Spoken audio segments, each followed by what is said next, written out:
Olá, boa tarde para você que nos acompanha. Uma boa semana. Já estamos aqui no plenário Dirceu Cardoso para a transmissão ao vivo da sessão ordinária desta segunda-feira, dia 29 de abril. Foi aqui também no Dirceu Cardoso que a Comissão de Finanças realizou a sua reunião logo agora à tarde, às 1h30. Antes, pela manhã, a Comissão de Educação recebeu representantes da ADIRES, a Associação de Diretores e Ex-Diretores de Escolas Públicas do Espírito Santo. Os convidados apresentaram a estratégia conhecida como Rotina Pedagógica Escolar, RPE. É uma estratégia que visa analisar se o conteúdo dado está sendo realmente aprendido pelos alunos. Essa ferramenta está sendo aplicada para medir o aprendizado nas disciplinas de matemática e de português. Já aqui no plenário Dirceu Cardoso, na ordem do dia, os deputados devem analisar 4 propostas de iniciativa parlamentar. Um desses projetos, o deputado Gandini, isenta os idosos do pagamento de tarifas de estacionamento rotativo em todo o estado do Espírito Santo. Mas antes de analisar essas propostas, os parlamentares devem analisar 2 vetos do governo do estado. Ou seja, devem decidir se esses vetos são mantidos ou derrubados. Vamos acompanhar os trabalhos.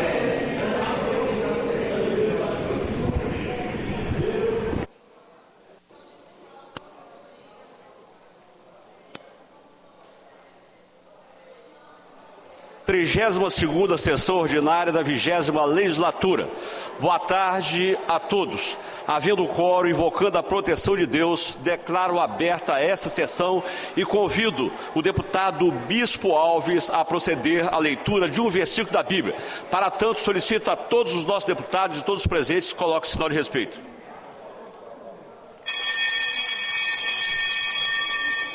Com prazer, presidente. Salmo de número 23, versículo 1. O Senhor é o meu pastor e nada me faltará. Muito obrigado, deputado Bispo Alves. Fica dispensada a leitura da ata da sessão anterior, mas declaro aprovada conforme foi disponibilizada no site da ALIS. Eu consulto se existe algum deputado que deseja fazer pedido de minuto de silêncio. Deputado Sérgio Meneghelli.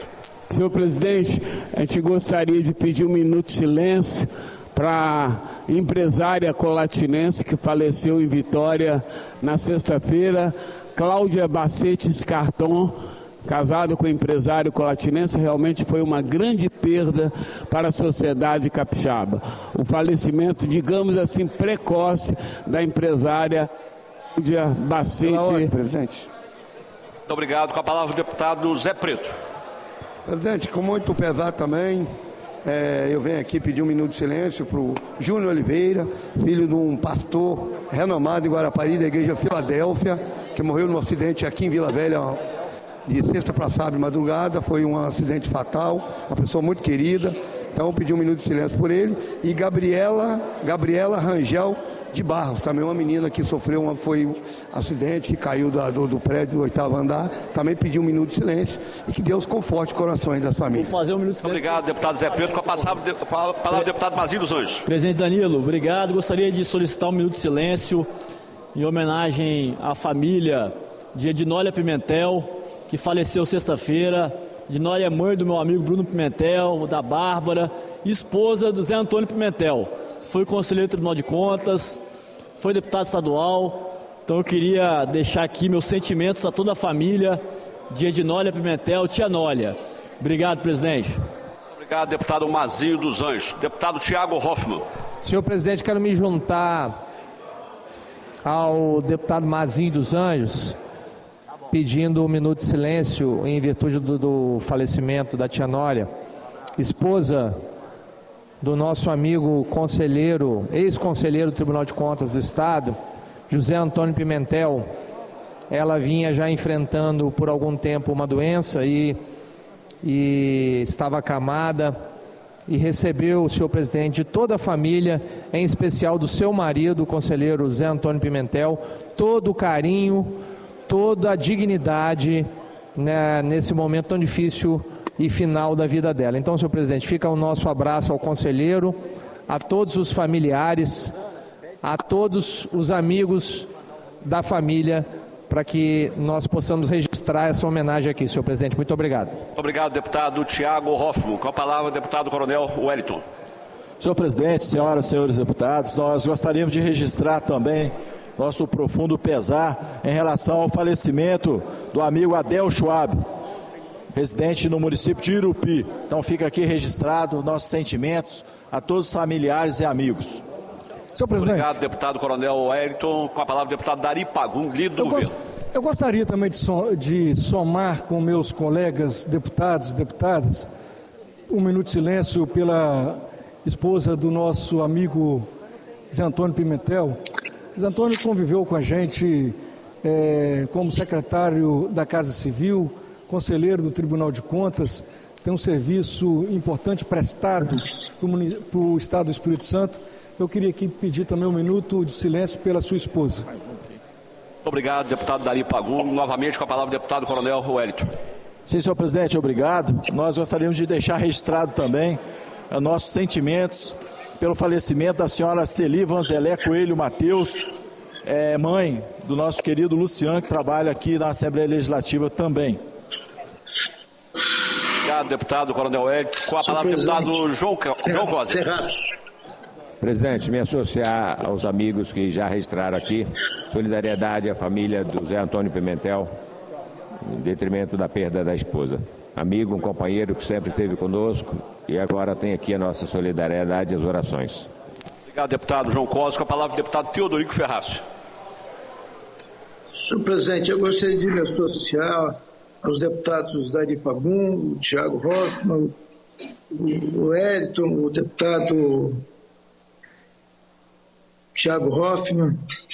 Realmente a perda foi muito grande, a esposa do Pimentel, e eu quero registrar aqui a sua dedicação, vivendo ali com ela dia e noite, tratando como se fosse um enfermeiro, um amigo de fato.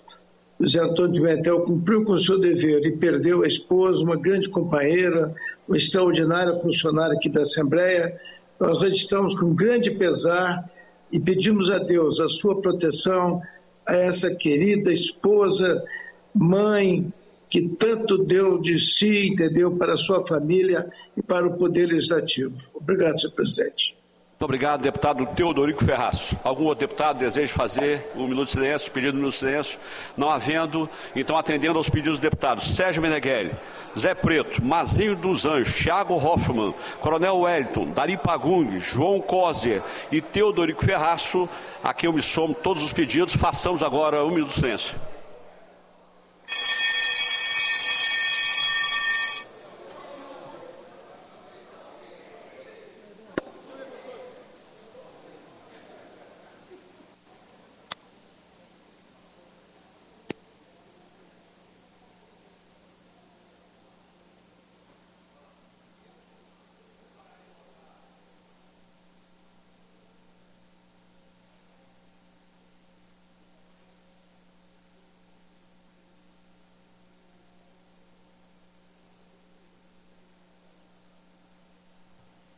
Muito obrigado a todos. Passaremos agora à primeira fase do expediente para simples despacho. Do item 1 ao item 4, tratam-se de justificativas de ausência parlamentares. O despacho para esses itens é justificada a ausência à secretaria. Os itens 5 e 6 são ofícios de parlamentares comunicando nova filiação partidária. O despacho para esses itens é ciente à secretaria para registrar, publicar e arquivar o processo. Do item 7 ao item 12, tratam-se de projetos, senhoras e senhores deputados, para os fins que especificam. O despacho para os itens 9, 10 e 12 é, após o cumprimento do artigo 120 do Regimento Interno, as comissões relacionadas pela presidência. O despacho para os itens 7 e 8 é a Comissão de Justiça na forma do artigo 276 do Regimento Interno. O despacho para o item 11 é devolva-se ao autor com base no artigo 143, inciso 8º do Regimento Interno, por infringência aos artigos 63, parágrafo único, incisos 3 e 6 e artigo 91, inciso 1 da Constituição. Os itens 13 e 14 são recursos parlamentares contra despacho delegatório aposto pela presidência em projetos que especificam. O despacho para esses itens defiro à Comissão de Justiça. Do item 15 ao item 26, tem um microfone aberto aí. Do item 15 ao item 26, tratam-se de requerimentos de informações oficiais. O despacho para esses itens oficie-se. Os itens 27 e 28 são requerimentos de licenças médicas para parlamentares. O despacho para esses itens defiro à Secretaria para providenciar ato de licença. Segunda fase do expediente, sujeito à deliberação.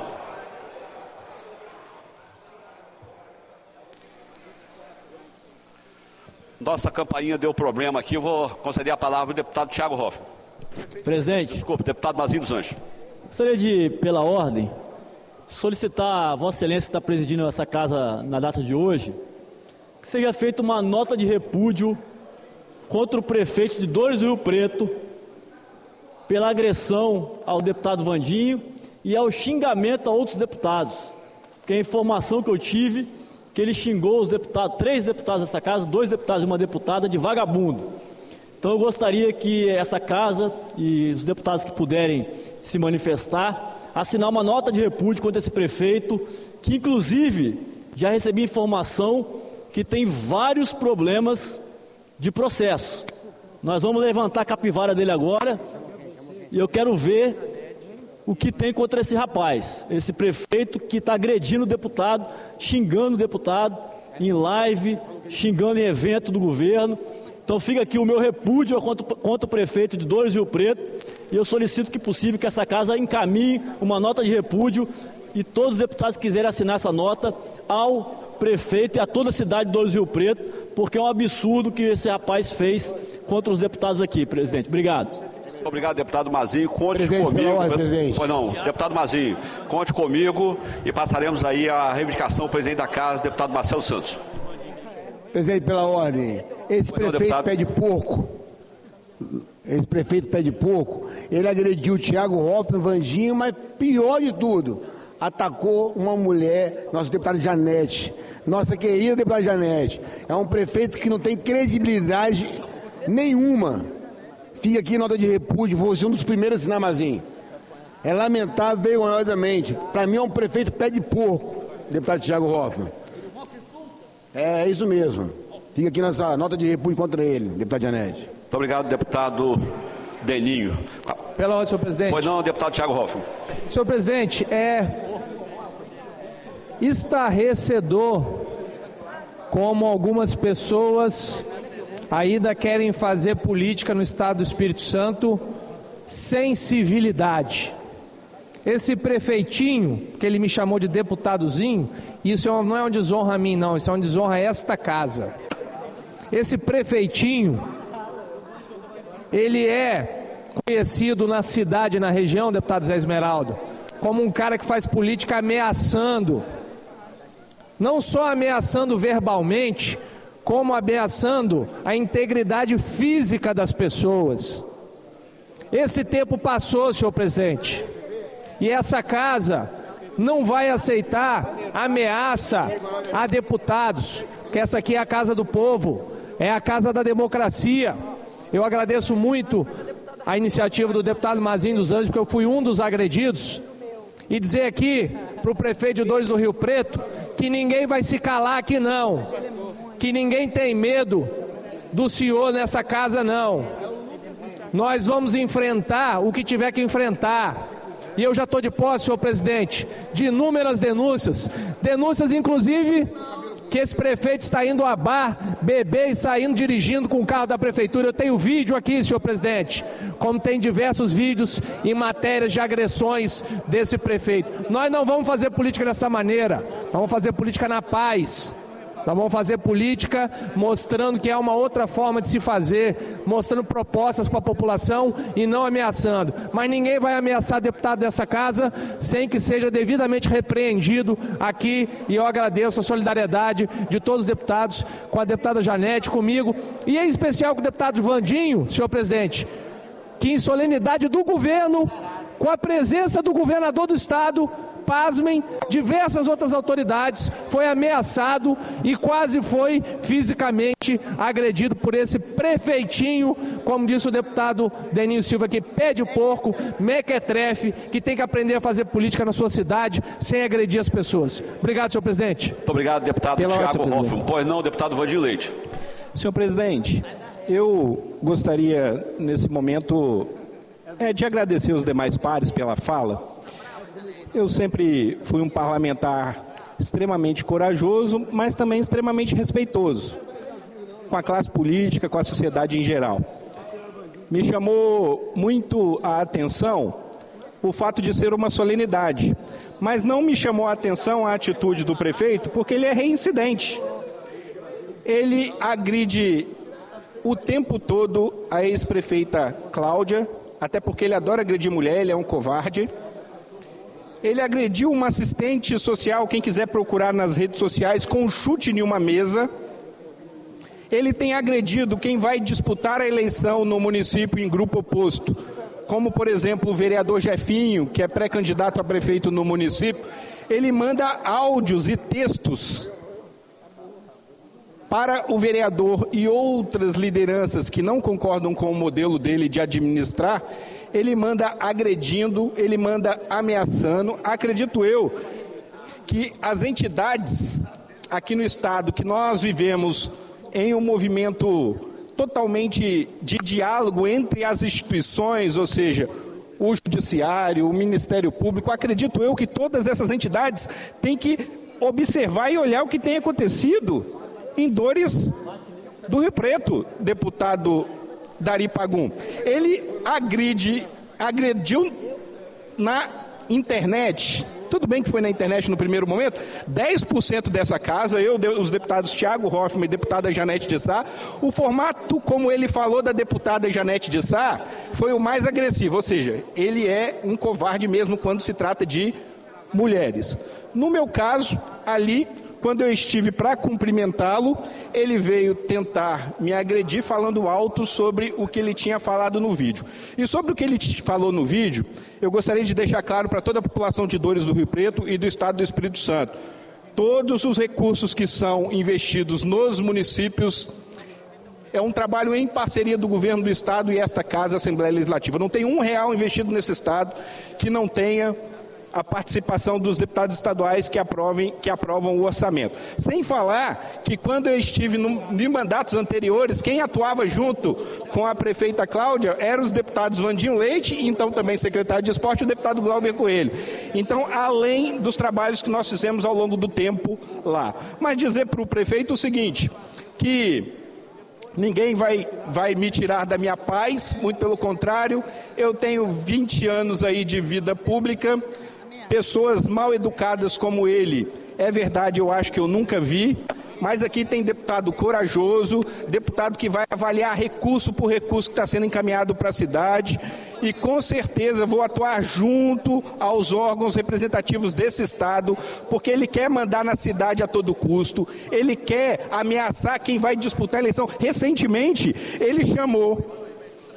ele foi até um local onde se tem um outro cidadão da cidade que não faz parte do grupo político dele, falar sobre o trabalho dessa autoescola e dizendo que o Detran vai paralisar o serviço dessa autoescola somente pelo fato que o proprietário da autoescola é contra ele politicamente. Eu gostaria de dizer, Detran é governo do estado, prefeito, e ninguém vai paralisar o trabalho dessa autoescola aí, porque aqui tem deputados que avaliam esse trabalho e nós vivemos numa democracia, não vivemos numa ditadura.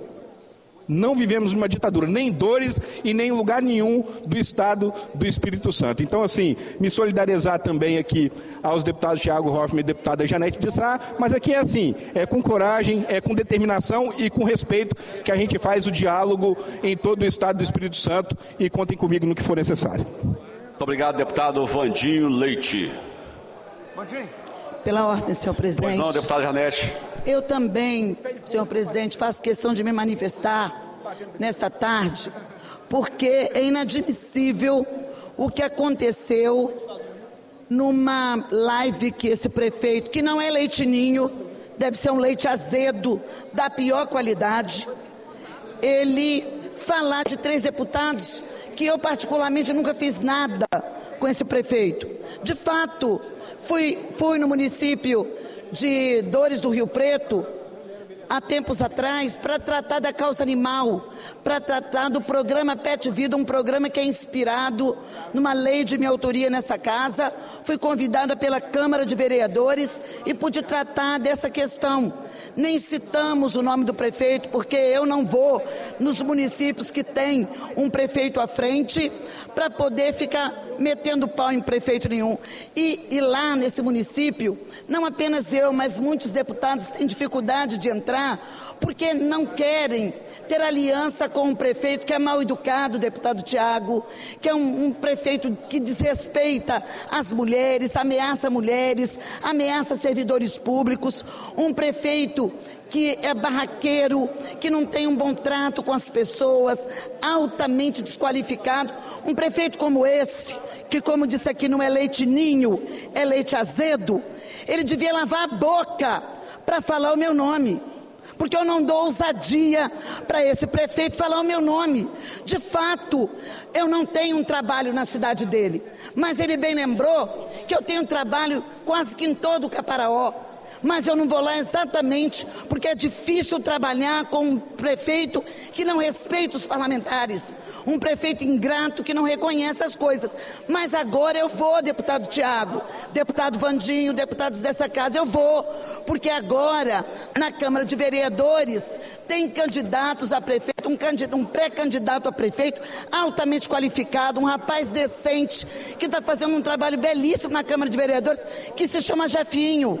Ele é pré-candidato, deputado Tiago, a prefeito do município. Nós vamos para lá, para poder levar dignidade para aquela gente que tanto precisa, para a gente poder fazer mais intervenções públicas lá, porque o povo de Divino São Lourenço precisa saber, e de Dores e Rio Preto principalmente, precisa saber que todas as intervenções públicas, eles estão espalhando também em Divino São Lourenço essa questão, tentando ver se colava. Só que Divino São Lourenço nos conhece, nós somos das mais votadas de Divino São Lourenço, mas o povo de Dores do Rio Preto precisa saber que nem um palito de fósforo que é colocado nesse estado deixa de passar pela votação na Assembleia. Somos nós quem votamos o orçamento na Assembleia para que o governador do estado possa garantir intervenções públicas em todos os municípios. E o governador nunca desprestigiou o município de Dores do Rio Preto. Graças a essa votação que eu, deputado, o senhor e todos os outros aqui nessa casa fazemos para que as coisas cheguem em todos os lugares, independente do prefeito que chegue. Então, prefeito mequetrefe, prefeito que não é leite ninho, que é leite azedo, prefeito pé de porco, lave a boca a falar o nome dessa deputada, que tem 6 mandatos, honrada nessa casa com o voto popular, inclusive com votos de pessoas que veem o nosso trabalho no Caparaó, de Dores do Rio Preto, que vota na gente. O senhor tem o tempo, tem dias contados aí no município de Dores do Rio Preto, porque esse município há de dar uma banana, inclusive no seu pré-candidato a prefeito, que não entrará nos quadros da prefeitura. Nós apoiamos sim o pré-candidato a prefeito Jefinho, que é vereador muito bem votado da Câmara e que tem o apoio da maioria dos vereadores daquela Câmara decente, digna e de gente de bem. Pela ordem, senhor presidente. Muito obrigado, deputada Janete. Minutinho, deputada Irine. Deputado Tiago já tinha solicitado. Eu só quero... Com a palavra, deputado Tiago. Obrigado, presidente. Eu só quero fazer um complemento, que eu acho que o deputado Vandinho Leite foi muito feliz. Eu sou o presidente da Comissão de Finanças, senhor presidente. E nós aprovamos nessa casa, na comissão, primeiro, depois no plenário, com o voto de todos os deputados, o orçamento que é gerido pelo Poder Executivo do Estado. Esse orçamento, senhor presidente, ele prevê todos, sem exceção, todos os investimentos que são realizados no Estado do Espírito Santo, incluindo todos os investimentos, deputado Fabrício Gandini, que são realizados no município de Dores do Rio Preto. Portanto, senhor prefeito, qualquer lajota que o governador coloca no seu município, porque o senhor não tem capacidade de fazer isso. 100% dos investimentos do seu município são com recurso estadual. Cada lajota, cada centímetro de asfalto que é colocado no seu município tem a mão de todos os deputados que estão aqui presentes. Então, como disse a deputada Janete, para encerrar, o senhor lave a boca, lave essa boca suja. O senhor não tem direito, a sua boca não cabe o nome desse deputado aqui, nem da deputada Janete, nem do deputado Vandinho. Lave a sua boca e respeite esses deputados, que nenhum deles tem medo do senhor, não. Muito obrigado, senhor presidente. Obrigado, deputado Tiago. Com a palavra, deputada Irini Lopes. Boa tarde, senhor presidente, senhoras e senhores parlamentares, todos que nos acompanham. Eu quero aqui fazer um registro, presidente, e parabenizar a coragem do professor Aguinaldo Rocha, professor da escola Presideu Amorim há 32 anos, escola onde ele estudou, onde seus filhos estudaram, onde seus netos estudaram e onde ele, por decisão da comunidade, foi diretor mais de uma vez pelo voto direto da comunidade. Ele sofreu perseguição política, foi afastado do seu cargo e hoje, via justiça, ele está reintegrado aos quadros da escola Presideu Amorim. Parabéns, professor Aguinaldo, pela sua coragem de luta e por não se dobrar a perseguições políticas. Perseguições políticas são coisas complicadas. Eu estou aqui acompanhando o debate dos meus colegas, que se trata, ao fim e ao cabo, de perseguição política também. Então, parabéns, professor Aguinaldo. Obrigado, deputada Irini. Quero também, presidente. Pois não, pela ordem. Quero primeiro prestar minha solidariedade aos deputados que foram agredidos, deputado Tiago, deputado Vandinho, deputada Janete. Aproveito também para prestar minha solidariedade à assistente social que foi agredida também por esse sujeito. Na época, o nosso conselho de profissão, inclusive, se posicionou, toda a categoria, ficamos todos bastante sensibilizados, como que um gestor municipal chuta uma cadeira e atinge uma servidora pública. Naquele fato já ficou nítido o total descompensamento, vou usar essa expressão, do gestor. E agora, ao atacar os nossos colegas deputados, e eu quero aproveitar para prestar minha solidariedade. E quero também, assim como a deputada Irini fez, fazer o registro em homenagem ao professor Aguinaldo, professor esse que dedica toda a sua vida à rede municipal na cidade de Vitória, uma vida inteira dedicada à educação da nossa cidade, para possibilitar que essa cidade seja referência no que diz respeito à política de educação. Esse professor, já há muito tempo, em virtude dos seus posicionamentos corretíssimos na defesa da educação municipal, estava sendo perseguido e conseguiu agora, via justiça, reverter uma decisão arbitrária da gestão municipal de Vitória. Parabéns, professor Aguinaldo, por essa vitória judicial e parabéns por seguir sempre convicto, negando qualquer tentativa de perseguição e autoritarismo na nossa cidade. Não passarão gestores autoritários e a vitória, a democracia sempre vencerá. Parabéns, professor Aguinaldo. Obrigado, deputada Camila. Pois não, deputado João Cosi havia solicitado pela ordem, depois Vossa Excelência. Deputado João Cosi. Senhor presidente, em primeiro lugar, prestar minha solidariedade, me associar aos deputados e deputadas que aqui falaram, não aceitando qualquer índice de agressão a qualquer um de nossos colegas. É uma agressão à democracia, é uma agressão ao parlamento. Muitos companheiros falaram de forma forte, não tem aqui minha solidariedade, também me associando a esse manifesto e esse protesto. Eu acho inadmissível um ser eleito, um prefeito de uma cidade, não compreender e não respeitar uma instituição, não respeitar um cidadão que tem um mandato parlamentar. É triste, é falta de compreensão, inclusive seu papel e também autoritarismo na questão específica da assistência social. Quero, senhor presidente, rapidamente também registrar minha solidariedade ao professor Aguinaldo.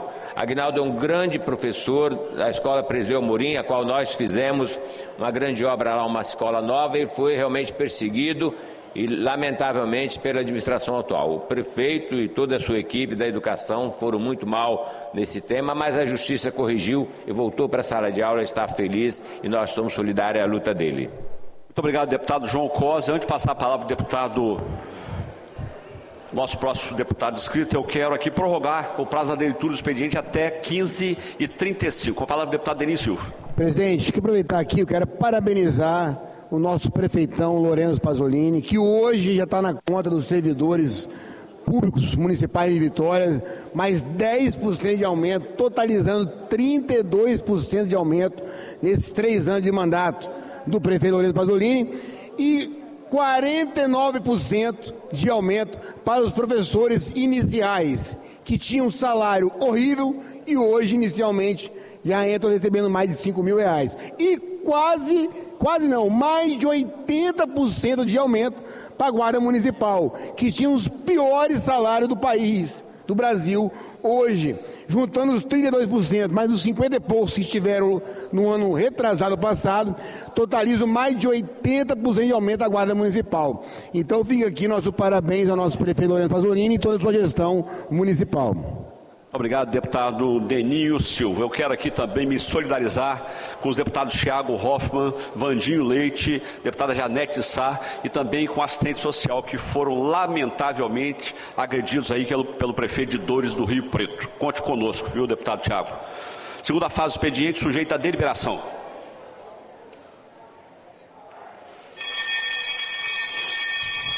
Do item 29 ao item 63, tratam-se de indicações das senhoras e senhores deputados.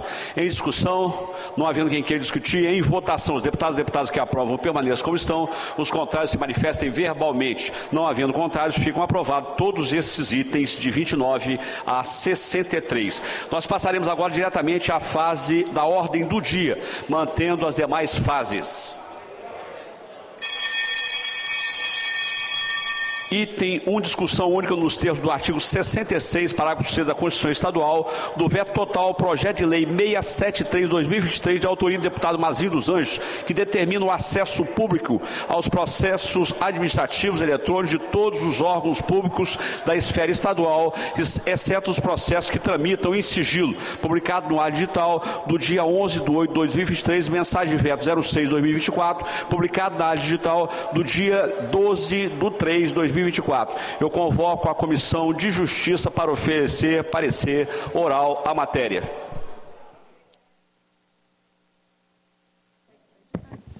Presidente, receba a matéria, item 1 da pauta, discussão única nos termos do artigo 66, parágrafo 6 da Constituição Estadual, de veto total a um projeto de minha autoria. Deputado Mazinho, só lembrando Vossa Excelência que Vossa Excelência, seu autor, deveria transferir aí a presidência. Na verdade eu estou presidindo, vou caminhar para o deputado Thiago Hoffmann, em substituição ao deputado Lucas, para a relatoria do projeto. Senhor presidente, discussão única nos termos do artigo 66, parágrafo 6 da Constituição Estadual, do veto total, projeto de lei 673/2023, de autoria do deputado Mazinho dos Anjos. O deputado Mazinho dos Anjos me passou a relatoria agora, senhor presidente, e, portanto, eu vou me prevalecer do prazo regimental para analisar o veto do governador Renato Casagrande. É regimental, fica deferido na forma do artigo 66, pois não? Pela ordem, antes que tranque a pauta, eu preciso apresentar uma nota, um manifesto sobre um problema que está acontecendo na Vale, que eu repercuti até, inclusive, na reunião de quarta-feira, para poder passar pelo crivo dessa casa, se os deputados desejam, junto comigo, assinar esse manifesto. Se trancar a pauta, nós não temos como votar nada.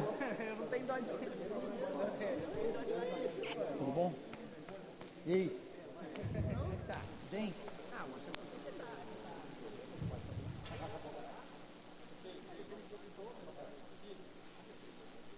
É possível, deputado, ou regimentalmente? Deputada Janete, a pauta será trancada agora. Os deputados que queiram, obviamente, assinar, fiquem à vontade. Não, mas não é assim, o Marquinhos, não é assim. Quando eu faço um manifesto, ele é votado nessa casa. Não é os deputados que quiserem votar. Se vai trancar a pauta, que tranque, eu não vou ler hoje. Né? Mas eu não é assim, quem vota, assina quem quer, não quer votar, votou que é um manifesto da casa, o manifesto da casa. Deputado, nós vamos trancar a pauta nesse momento. Na forma do artigo 66, parágrafo 6 da Constituição Estadual, ficam sobrestadas as demais matérias constantes na pauta. Nós passaremos agora à fase das comunicações. Então, deputado, eu apresento amanhã essa matéria para botar sob apreciação. Gostaria, inclusive, de pedir a Vossa Excelência, se for Vossa Excelência que estiver conduzindo a reunião, para nos ajudar nessa direção, porque em tranca a pauta a gente não consegue passar também uma matéria que é importante, e aí ela perde o tempo, perde o time, e a categoria pode achar que esse plenário não se manifestou em favor ou contra ela. Não, deputado Janete, conte conosco. Primeiro inscrito, deputado Coronel Wellington. Deputado Coronel Wellington, com a palavra por até 5 minutos. Presidente, questão de ordem, enquanto o Coronel Wellington, um minutinho, pela ordem, deputado Chambim. Registrar a presença da vereadora Fará, do município de João Neiva, que está lá no nosso gabinete. A gente vai ter uma agenda agora em busca de recursos, investimento para a cidade de João Neiva. Vereadora que trabalha muito por aquela cidade. Deixa aqui o seu registro, vereadora Fará, do Podemos, que está junto com a gente lá. Muito obrigado. Muito obrigado, deputado Chambim. Com a palavra, deputado Coronel Wellington. Senhor presidente, senhoras e senhores deputados, servidores da Assembleia Legislativa, servidores públicos que se encontram nas nossas galerias. Nosso boa tarde, Deus abençoe, proteja e guarde todos. Inicialmente eu queria ler aqui uma nota de repúdio que foi colocada no nossa mesa, falando que os servidores públicos do Estado do Espírito Santo, representados por suas entidades subscritas, repudiam e se manifestam contrárias a qualquer política e proposta por parte do governo do Estado do Espírito Santo que não inclua a reposição inflacionária, revisão geral anual, e o percentual de 14,38% que representa as perdas salariais somente no período de seu mandato. A proposta do governador apresentada às vésperas do Dia do Trabalhador envergonha os servidores do Estado do Espírito Santo que trabalham diuturnamente na construção de um Estado nota A. O reajuste linear de 4,5% a partir do mês de maio não cobre sequer a inflação de 2023 e é contrária ao compromisso para a valorização dos servidores estaduais. A proposta apresentada por Renato Casagrande frustrou a expectativa dos servidores que aguardavam a proposta concreta de revisão geral anual e reposição das perdas salariais no índice de 14,38%, justamente por ser uma forma de valorizar o trabalho e o esforço dos servidores. Ao propor um reajuste abaixo da inflação e apenas a partir de maio de 2024, fica evidente o descaso do governo com todos os servidores, aposentados e da ativa. Essa postura representa o desmonte e descaso com que o setor público foi tratado nos últimos anos.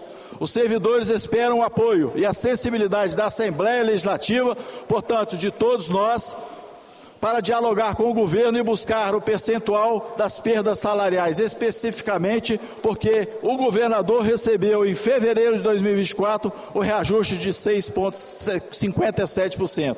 Diante dos fatos, representantes das entidades estão reunidos para traçar as estratégias de mobilização em luta. Nós temos aqui a relação de aproximadamente 20 sindicatos e outras que não estão subscritas aqui. E nós salientamos ainda, que foi entregue, que essa repercussão financeira de 4,5% para pelo menos 6%, que pode ser um índice a ser ajustado, ele sobe apenas de 40,01% para 40,58% no índice de gasto com folha de pessoal do Estado do Espírito Santo. Registramos que o Estado do Espírito Santo tem um dos menores gastos com o pessoal de todo o Brasil, fazendo com que nós tenhamos um Estado nota A, mas que essa nota A, essa riqueza que o Estado tem, apesar das inúmeras investiduras que o Estado tem feito pelo Estado afora, ele não está traduzindo todo esse recurso financeiro, essa pujança, essa riqueza do Estado do Espírito Santo para os servidores públicos que são grandes responsáveis por essa nota A na capacidade de pagamento do servidor. Então, o Estado do Espírito Santo precisa dar uma resposta concreta a todos os servidores que estão representados pelos sindicatos, pelas associações, para que nós tenhamos a revisão geral anual de acordo com o que está previsto aqui, no mínimo, de acordo com o que foi dado de aumento para o governo do Estado do Espírito Santo, que foi 6,7%, referente a 2024, e 5,3% referente a fevereiro de 2025. Fica aqui registrado o nosso descontentamento em relação à valorização dos servidores públicos do Estado do Espírito Santo, seja ele da segurança pública, da saúde, da educação ou qualquer um outro servidor público. Eu tenho certeza que cumpre sua parte como servidor e agora nós esperamos ser valorizados e motivados, enquanto também nós, ascendentemente, nós somos vinculados ao governo do Estado do Espírito Santo no Executivo. Com a palavra, o deputado Sérgio Meneghelli. Senhores deputados, alô, senhoras deputadas e deputados, queria parabenizar, Coronel Hélio, porque realmente é uma vergonha. Esta casa, menos de 15 dias, aprovou 57% de aumento para uma categoria, os defensores, que já tiveram aumentos anos passados absurdos. E a gente vê que o governo não cumpre suas promessas, porque isso não pode ser uma vergonha dizer que 4,5% com a inflação em torno disso seja nem reposição salarial. Então, qual é a sugestão que, como parlamentar, a gente atender a categoria, esse projeto que não foi lido, chegando aqui, retirar ele da pauta, devolver ao Executivo para dar tempo de negociar com a categoria, porque desse jeito aí fica difícil para nós, porque se a gente votar contra, nem 4,5% eles vão ter. Se a gente vota a favor, a gente está ajudando o governador sempre a tapear, fazer não cumprir seu acordo com o funcionalismo. Uma categoria tem absurda e quando é geral, é tipo assim, qualquer coisa, 4,5% de aumento, não tem nem 0,5% de aumento. Reposição salarial não é aumento de salário, não. O importante é fazer como o servidor paulatinamente venha a ter ganho real, não só ficar tampando o buraco. Muito obrigado, presidente. Nós registramos aqui, deputado Sérgio Meneghelli, que o Estado, no primeiro quadrimestre, teve um aumento da receita na ordem de 18%. E nós tivemos um ganho em relação a uma ação de que o Estado recebeu aproximadamente 1 bilhão. Então, gente, está na hora do Estado, que tem saúde financeira, notar em capacidade de pagamento, capacidade de endividamento, transformar essa riqueza também em qualidade de vida para os servidores públicos, que têm dado o seu sangue diuturnamente das diversas instituições para que o Estado seja nota A. Se não fosse o trabalho dos servidores, o Estado não teria essa classificação no Tesouro Nacional. Fica aqui registrado nosso descontentamento, até porque, da própria Polícia Militar do Estado do Espírito Santo, os servidores da reserva remunerada, o governo do Estado, ele desvinculou o ato de atualização salarial dos militares de uma lei para um decreto. Só que existem aproximadamente 3 anos em que os servidores militares da reserva remunerada esperam a adoção e a publicação de um decreto que venha também a atualizar o salário deles. E eles estão esperando, tem 3 anos, já estão partindo para o 4º ano, e isso não acontece. Enquanto isso, o governo vai mandar, não é que não chegou aqui ainda, não foi apresentado na Assembleia, um projeto nessa ordem de 4,5%, sendo que o mínimo calculado por todas as associações e protocolado aqui na Assembleia e no governo do Estado do Espírito Santo foi de 14,38%. Obrigado, senhor presidente. Muito obrigado, deputado Coronel Wellington. Me somo a Vossa Excelência. Nós estamos nessa luta aí, salarial, desde o primeiro dia do nosso mandato aqui em 2019. Nós já estivemos várias vezes com o governador, informando ao mesmo que muitas das vezes o Estado gasta um absurdo aqui em concurso público, aqui com academias aqui do Estado do Espírito Santo, e os servidores acabam passando em outros concursos, quer sejam outras instituições do Estado ou fora do Estado, e eles vão, e nós ficamos aqui numa situação muito precária. 4,5%, Calegari, é muito pouco, em vista dos baixos salários que nossos servidores aqui do Estado do Espírito Santo recebem. Eu também, como servidor estadual, Vossa Excelência também, como servidor do Poder Judiciário. Então eu conclamo ao governo do Estado para que, antes de mandar esse projeto para cá, chame as categorias, negocie com as categorias e dê um aumento justo, que é isso que as categorias merecem. Eu quero, antes de passar aqui a palavra ao deputado Calegari, eu quero saudar aqui os alunos, 22 alunos do Centro Estadual de Educação Técnica Talmo Luiz Silva, de João Neiva. Estão aqui acompanhados da professora Iandra Gasparini e também de Raul Mescla. Muito obrigado pela presença de vocês. Lá, vocês estão sendo apresentados aí para todo o Estado do Espírito Santo. Nós estamos aqui numa sessão ordinária da Assembleia Legislativa, hoje, segunda-feira. A sessão iniciou-se aqui às 15 horas para que nós pudéssemos votar alguns projetos. Hoje a pauta foi trancada em virtude de um veto, e quando o veto não é votado, tranca toda a pauta. Eu quero passar a palavra agora ao deputado Calegari.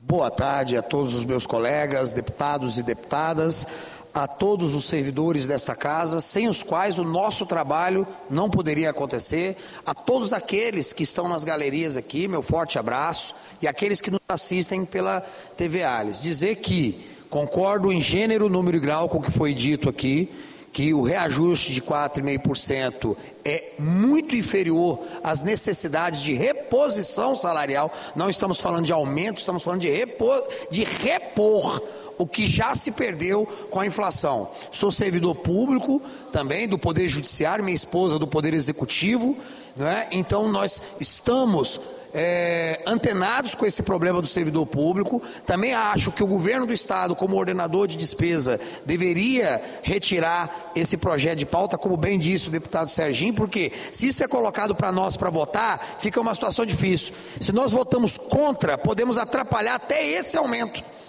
Essa que é a verdade, não temos como votar contra e temos que votar a favor. Então pedimos ao Executivo que tenha essa solidariedade de retirar o projeto, conversar com as categorias para poder melhorar e trazer uma proposta que seja coerente com o orçamento do Estado, coerente com o Estado organizado que tanto se fala que nós temos e com as necessidades de reposição salarial. Bom, dito isso, vou entrar aqui num outro assunto. Vamos entrar aqui num outro assunto que é extremamente importante. 8 meses. 8 meses, caro deputado Danilo Baense, que o senhor Silvinei Vasques, ex-diretor da Polícia Rodoviária Federal, permanece preso, sem uma acusação formal, sem uma denúncia, preso. Caro Serginho Meneghelli, você sair da posição de chefe de polícia para de presidiário, de prisioneiro, sem sequer ter uma acusação formal, uma denúncia, dentro destes inquéritos secretos promovidos pelo Supremo Tribunal Federal. Esses inquéritos que tanto envergonham nossa pátria hoje nos fóruns internacionais de discussão. Esse Silvinei Vasques é acusado, não formalmente, porque não há denúncia formal, no dia da eleição ele teria atrapalhado carros e ônibus que teriam ido levar eleitores para votar no Nordeste. Em cima dessa acusação vaga, se mantém um homem enjaulado 8 meses. Um cidadão de bem, um pai de família. O que aconteceu com o Brasil? O que aconteceu com o Brasil que tanto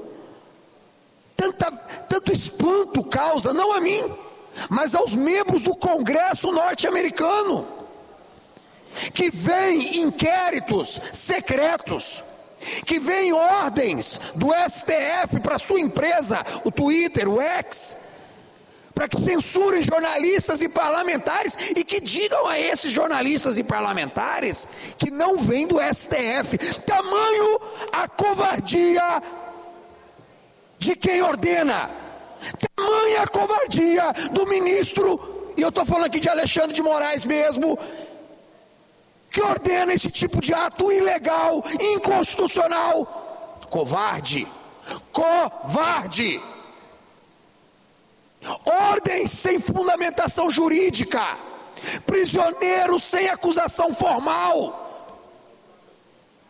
Estou esperando o quê? Mais um clesão que morra no presídio, sem os devidos cuidados médicos, sem o acesso à sua própria família. Isso para não falar de Daniel Silveira, um deputado federal condenado a 9 anos de prisão e que está cumprindo em regime fechado por causa de um vídeo. Um deputado federal preso por volta das 9 horas da noite, em pleno exercício do mandato, por uma decisão esdrúxula, absurda, infame, eu diria. Mas é isso que virou o Brasil hoje. Hoje o Brasil virou o país da infâmia. Um país em que um ex-presidiário que roubou bilhões, hoje está à frente do executivo, descondenado pelo mesmo judiciário que mantém donas de casa, comerciantes, pessoas comuns enjaulados como bandidos. O país que nas audiências de custódia Brasil afora liberta traficantes e estupradores, mas que faz um membro deste parlamento aqui, meu colega excelentíssimo capitão Assunção, a ter em seu calcanhar um vergonhoso instrumento de vigilância, a tornozeleira eletrônica. Parlamentar este que também foi enjaulado, descumprindo aquilo que a Constituição diz, que nós, deputados, só podemos ser presos em crime flagrante e inafiançável, em flagrante de crime inafiançável, e não por uma ordem, uma mera ordem judicial. Não fosse a coragem desta casa, a bravura desses parlamentares que aqui estão e que hoje é homenageada em todo o Brasil. Vocês não têm noção, eu rodo pelo Brasil e quando as pessoas falam, você é do Espírito Santo, você é daquele estado de cabra macho que fez aquilo que o Congresso brasileiro não teve coragem, que foi peitar e soltar um parlamentar injustamente preso. Isso me enche de orgulho, porque o Espírito Santo abriu uma brecha, dentre outras brechas, na muralha da tirania e da ignorância. Então agora falando que existe interferência internacional, porque o Elon Musk, um bilionário, um empresário, colocou à disposição da justiça do Congresso americano as mensagens do Twitter. Repare que desde que isso aconteceu, o terrorismo já diminuiu. Agora você vê notícia da Globo, mas calma, moderada. Por que o Alexandre já não mandou fechar o Twitter? Por que o STF não mandou já tirar do ar? Está com medo de quê? Sabe qual é o bom da vida? Todo fortão, todo valentão, não tem aqueles valentão marrento que bate nas pessoas mais fracas na escola? Elas são assim até o dia que elas encontram um valentão mais forte do que elas. Pois bem, Alexandre de Moraes, pois bem, STF, parece que hoje vocês encontraram alguém mais forte que vocês, porque até agora eu não estou vendo a coragem, não tiraram o ex do ar ainda. Estão com medo de quê? De provar de vez aos Estados Unidos a vergonha que nós vivemos? E é vergonha. E digo mais, ai daqueles jornalistas, ai daqueles políticos que nos dias de hoje estão aplaudindo a tirania, pois chegará o dia em que se envergonharão do que fizeram e tentarão de todas as formas esconder o que disseram e como se posicionaram. Deus abençoe o nosso querido e sofrido Brasil. Obrigado, deputado Calegari. Fazer aqui apenas uma determinação da presidência da mesa.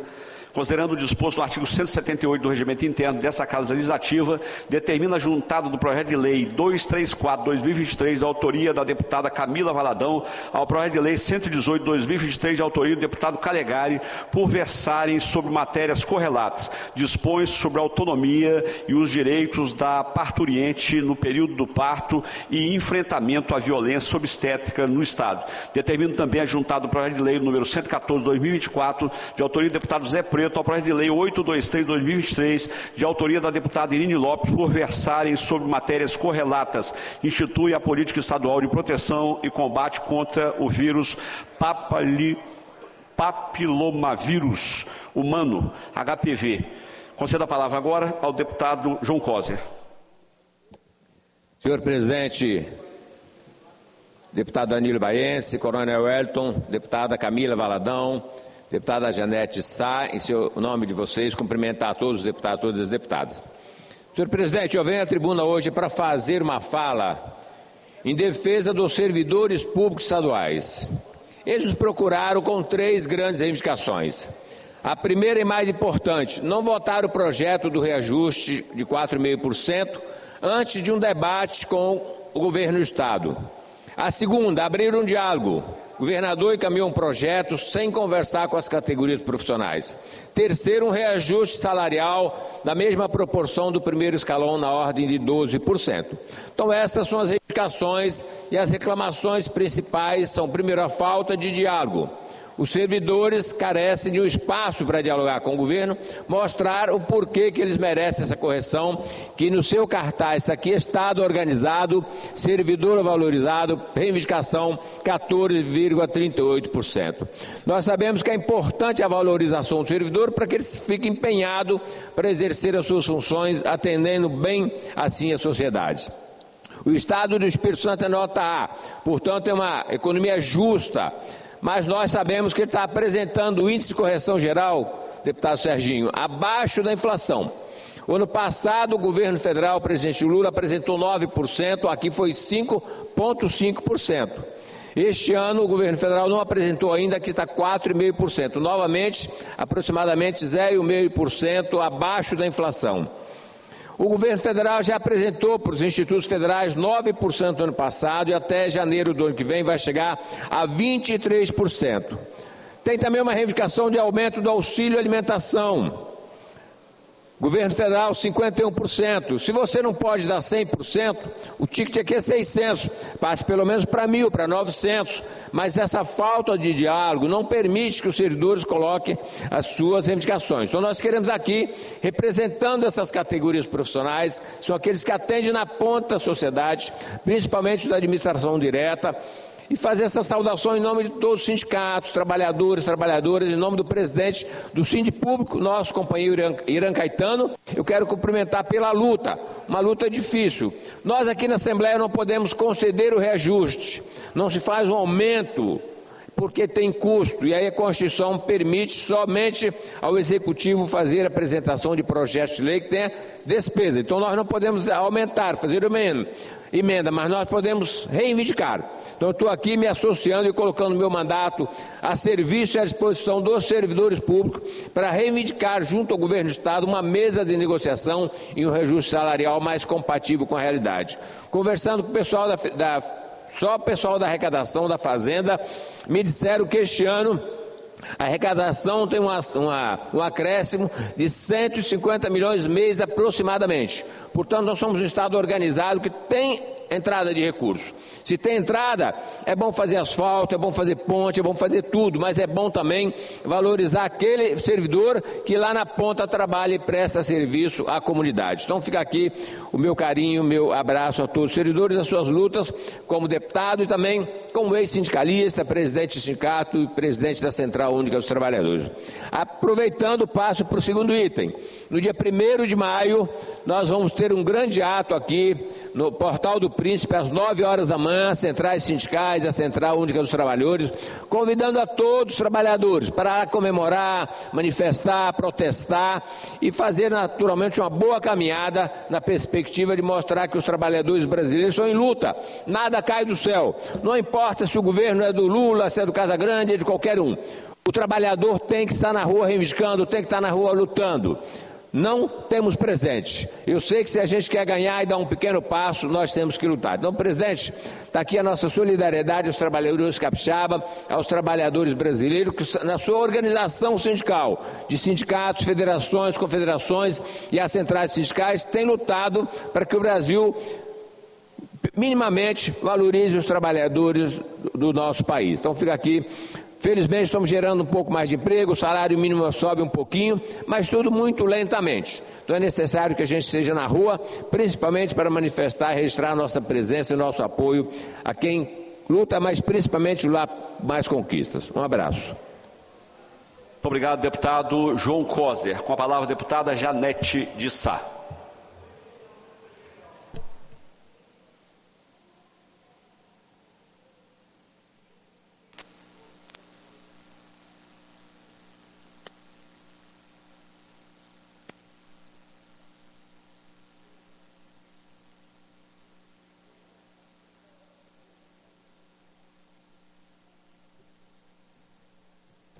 Boa tarde, deputado Danilo Baense, deputados que nos assistem, deputada Camila, todos que nos assistem pela TV Assembleia.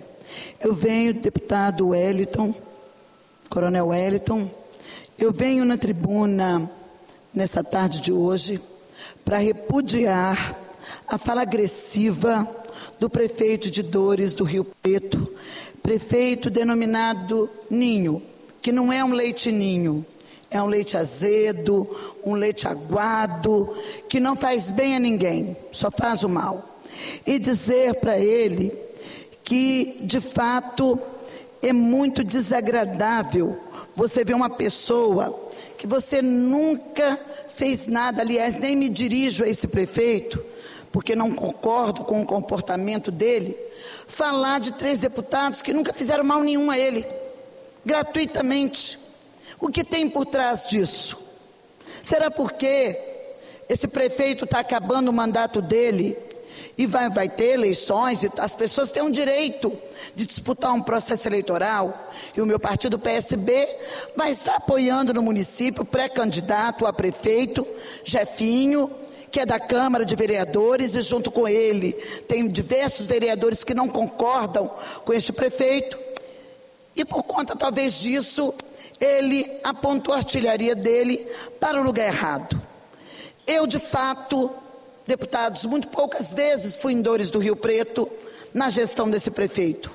Mesmo porque eu não costumo lidar com um prefeito agressivo, que agride mulheres, respeita e humilha servidores públicos, que inclusive ameaça mulheres do município, não apenas servidoras públicas, deputada Camila, mas ex-prefeita do município, ele humilha e acha que pode crescer para cima das mulheres. Comigo, prefeito, leite ninho estragado, o senhor se enganou, porque aqui nós não vamos nos calar, nós não temos medo do senhor, nós não devemos nada ao senhor. Como o senhor bem disse, nós andamos o Caparaó todo, e temos levado muitas intervenções para todos os outros municípios, mas aí em Dores do Rio Preto, nós temos dificuldade, exatamente porque é muito difícil lidar com o prefeito barraqueiro e com as características do senhor,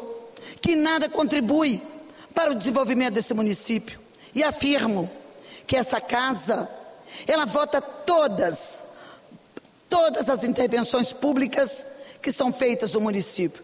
E mesmo sabendo que o senhor é um prefeito que não deveria nem estar nesse lugar, nós mandamos intervenções públicas para ir, porque o povo de Dores do Rio Preto merece, porque o povo de Dores do Rio Preto, que é um povo guerreiro, trabalhador, ordeiro, precisa, mas não merece ter um prefeito do tipo do senhor, que humilha as pessoas, que arranja briga de graça, porque desagrada politicamente os seus interesses.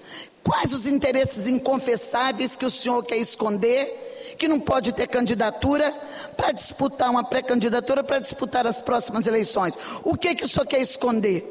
O tanto de processos que o senhor tem? O monte de problemas que o senhor traz na justiça? Todos nós somos passíveis de ter problemas, mas os do senhor, seu telhado, ele é bastante de vidro. Então, eu volto a insistir, por favor, prefeito, não vou no seu município, agora é que eu vou no seu município. Realmente não vou aí nem fazer intervenções do meu mandato e nem pedir voto, porque eu busco voto aonde eu tenho trabalho. E como disse aqui, em Dores do Rio Preto é difícil trabalhar com o senhor. Primeiro porque o senhor é muito ignorante, o senhor é agressivo, o senhor desrespeita as mulheres e também não dá para botar recurso público na mão de um corrupto e de um incompetente. Infelizmente a população perde por conta do senhor não ser respeitado pela classe política. E é por isso que a gente não vai ir, porque o senhor é desrespeitado pela classe política, porque o senhor é tido como um prefeito que gosta de uma corrupção, que não é o nosso caso. Então fica aqui o nosso registro e o nosso repúdio, presidente, e que essa casa, de fato, conforme que solicitou o deputado Mazinho, ela confeccione com a maior brevidade possível uma nota de repúdio, porque é inadmissível a gente assistir calado ofensas que não demos causa, nunca fizemos nada com esse prefeito, especialmente eu falo por mim e ele, apontar a artilharia dele para uma deputada que, confesso, até esqueço que o senhor existe e que é prefeito de uma grandiosa e valorosa cidade e de um povo decente. Obrigado, deputada Janete. Com a palavra, deputado Lucas Polezi. Não respondendo, com a palavra, deputado Mazinho dos Anjos. Não respondendo, com a palavra, deputado engenheiro José Esmeraldo.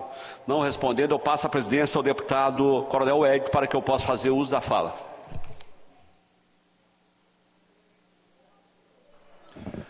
Com a palavra, o deputado delegado Danilo Baença. Boa tarde, presidente. Boa tarde, senhores deputados e deputadas, servidores dessa casa e a você que nos assiste pela TV, Assembleia e demais mídias sociais. Presidente, hoje nós queremos manifestar preocupação sobre o que tem acontecido nos presídios capixabas e temos plena confiança que o nosso secretário de Justiça, Rafael Pacheco, vai resolver essa situação. No último sábado, presidente, 2 detentos foram encontrados sem vida na penitenciária de segurança máxima 1 em Viana. Eles foram mortos por uso de um metal perfurante, mais conhecido como chucho. Na semana, não é segredo que o problema é o conflito de facções do Espírito Santo. Isso que tem gerado esse conflito nos nossos presídios, em especial a batalha entre o PCC e o PCV. Em algumas unidades tem acontecido detentos de facções rivais ficarem na mesma cela, e essa situação teria acontecido no PSMA-1, conforme nos foi relatado. Inclusive, presidente, tivemos uma informação hoje numa visita da Comissão de Segurança ao complexo de Viana, que lamentavelmente 5 presos do PCC foram colocados numa cela junto com um preso do PCV. Então, essa morte estava anunciada. Então eu peço aí a Fabiana para que exiba essa imagem aí no telão, por gentileza. Olha só, presidente, a situação. Houve esse crime dentro do presídio e após o crime o preso já estava com esse chinelo e com esse metal escondido dentro do chinelo. Aquele ali foi aberto para que, obviamente, os agentes pudessem identificar. Mas vejam só a situação. O preso que participou do crime de outro detento já estava aí com esse objeto perfurante dentro do chinelo. Presos têm que se aproveitar dos problemas estruturais para conseguirem material perfurante como esse que estava no chinelo de um dos internos. Trata-se de concreto, pedaço de metal, que vira verdadeira arma para matar. Conclamamos encarecidamente a Sejus para que sejam tomadas providências para separar internos de facções rivais, para evitar que esse tipo de situação também ocorra, que é uma forma de preservar a integridade de nossos servidores. Também conclamamos a Sejus para que os presídios tenham suas estruturas vistoriadas. Qualquer falha pode se tornar em oportunidade para apenados que ainda não aprenderam suas lições e que desejam seguir no mundo do crime. E também conclamamos a Sejus para que haja o quanto antes a recomposição do pessoal, porque é um problema que contribui para que possa haver insegurança no presídio. Lá, inclusive, coronel, foi constatado que as camas de concreto, elas são muito antigas e, devido à ferrugem e à corrosão, o ferro está à vista na parte de baixo das camas. Então você hoje apreende um objeto desse perfurante, no dia seguinte o preso já está com outro. Tamanha facilidade em retirar um pedaço de metal que está soltando daquelas camas de concreto que realmente são muito antigas e que precisaria, obviamente, de um reparo, ou seja, recapear novamente de cimento para que eles não tivessem acesso. E nós sabemos muito bem como eles fazem isso, deputada Camila. Eles aquecem, eles dão um jeito de aquecer o concreto e depois molham e o concreto solta e eles acabam tendo acesso a esse material que se torna uma verdadeira arma para tirar a vida, obviamente, dos seus desafetos dentro do sistema prisional. Presidente, um outro assunto que eu quero também falar nessa tarde, é com relação a Guarapari. Gostaríamos de abordar um tema extremamente importante para Guarapari, que é a segurança pública. Os dados sobre os crimes na cidade nos alertam para a necessidade urgente de enfrentar esse desafio de maneira conjunta e eficaz. Em 2023, presidente, nós registramos em Guarapari 286 furtos em residências e condomínios, além de 282 furtos e roubos de veículos, um número altíssimo para uma cidade que tem apenas 124.500 habitantes. Para piorar, ainda houve 369 roubos a pessoas em via pública. É importante ressaltar que esses números podem ser subnotificados, pois muitas vítimas não registram ocorrência nas delegacias, dificultando a compreensão total da situação. Nós aqui, presidente, há algum tempo atrás, à frente da Comissão de Proteção à Criança, Proteção à Criança, a DPCA, né? Aqui nós temos uma delegacia especializada. Nós trouxemos aqui uma estatística dos 2 últimos anos, onde haviam mais de 3.500 ocorrências de violência contra crianças e adolescentes. E nós tivemos na ocasião, a presença de uma promotora da infância e juventude. E ela disse que aquilo representava apenas 15%. Então veja, Vossa Excelência, que os números ainda são muito maiores. Até mesmo pelo fato que a delegacia local, onde as ocorrências são registradas, ela tem uma carência muito grande de efetivo. Eu falei aqui na sessão anterior que a Delegacia de Proteção à Criança e Adolescente de Guarapari, que também responde pela Delegacia do idoso e também de violência contra a mulher, ela não tem delegado, não tem escrivão e não tem nenhum investigador.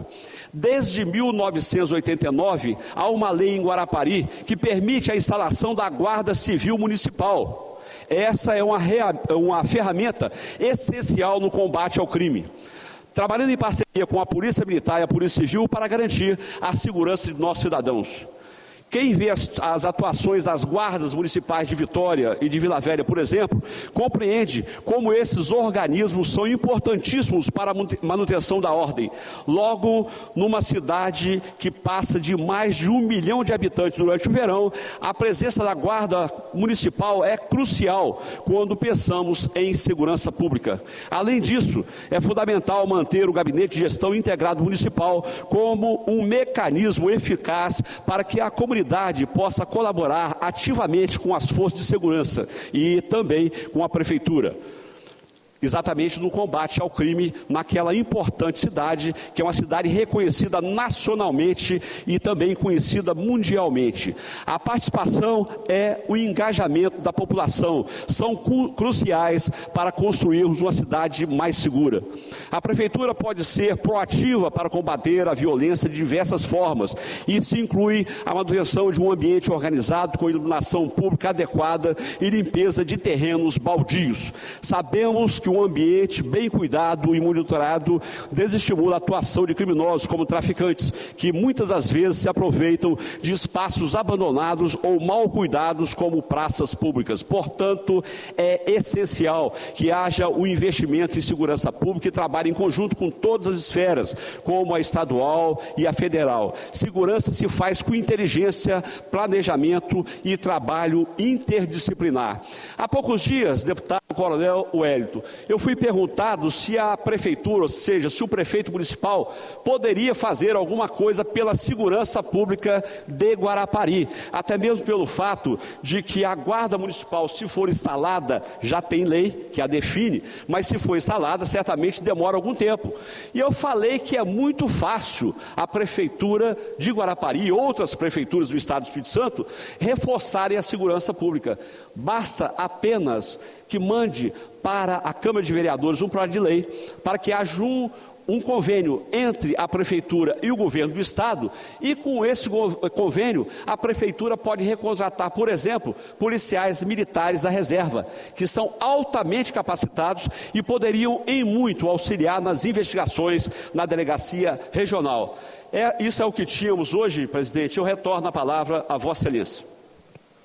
Gostaria de parabenizar Vossa Excelência pelo pronunciamento, pela dedicação e responsabilidade com o Espírito Santo, em especial o município de Guarapari.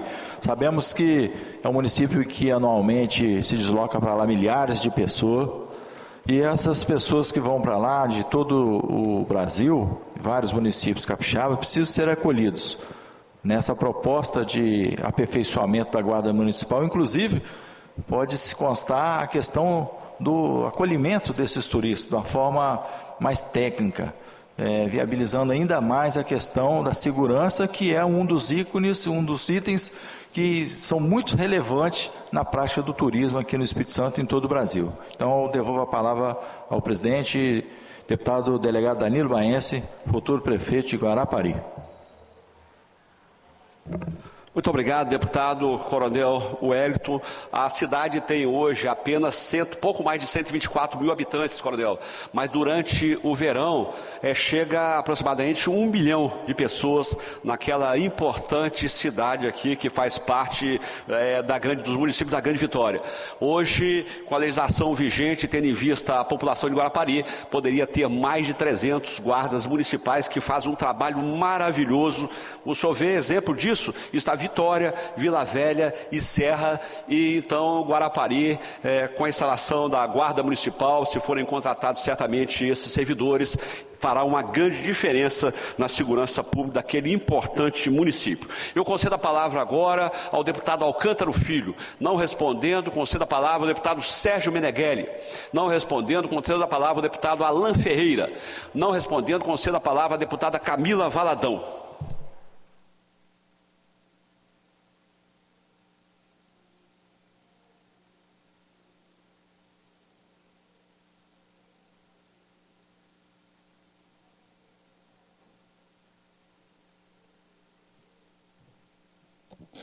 Boa tarde, senhoras deputadas, senhores deputados. Boa tarde a todas as pessoas que estão acompanhando essa sessão pelas transmissões, aos servidores e trabalhadores da Assembleia aqui do plenário.